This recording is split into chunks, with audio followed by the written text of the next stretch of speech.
2 రోజుల పర్యటన కోసం రష్యా అధ్యక్షుడు పుతిన్ భారత్కు వచ్చారు. మోడీతో సమావేశం అయ్యాక భారత్కు రష్యా నమ్మకమైన ఇంధన సరఫరాదారుగా ఉంటుందని మాట ఇచ్చారు. చమురు, గ్యాస్, బొగ్గు వంటి అవసరమైన అన్ని రకాల ఇంధనాలను సరఫరా చేసేందుకు తాము ముందుంటామని హామీ ఇచ్చారు. భారత్ వేగంగా అభివృద్ధి చెందుతోందని, కాబట్టి నిరవధిక ఇంధన సరఫరా ఎంతో ముఖ్యమని పుతిన్ అన్నారు. ఓ పక్క అమెరికా అధ్యక్షుడు డొనాల్డ్ ట్రంప్ రష్యా ఇంధనంపై విధించిన పన్నులు, ఇతర ఒత్తిళ్ల మధ్య ఉన్న భారత్కు రష్యా ఇచ్చిన హామీ కాస్త ఉపశమనం లభించింది.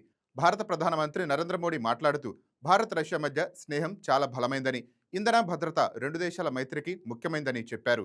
కేవలం ఇంధనమే కాదు, వాణిజ్య, రవాణా, రక్షణ, పరిశ్రమల సహకారం కూడా ఉంటుందని రష్యా అధ్యక్షుడు పుతిన్ ప్రకటించారు.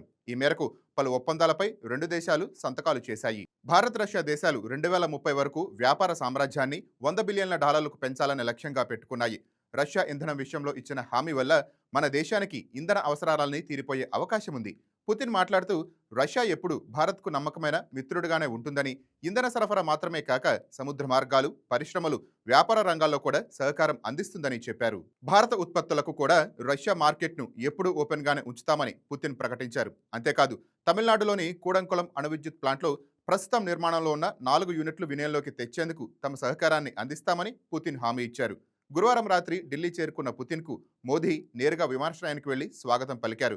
ఇక శుక్రవారం ఉదయం రాష్ట్రపతి ద్రౌపది ముర్ము పుతిన్కు అధికారిక స్వాగతం చెప్పారు. అలాగే రాష్ట్రపతి భవన్ విందులో కూడా శుక్రవారం రాత్రి పుతిన్ పాల్గొన్నారు. ఆ తర్వాత భారత పర్యటన ముగించుకొని తిరిగి రష్యా వెళ్లిపోయారు.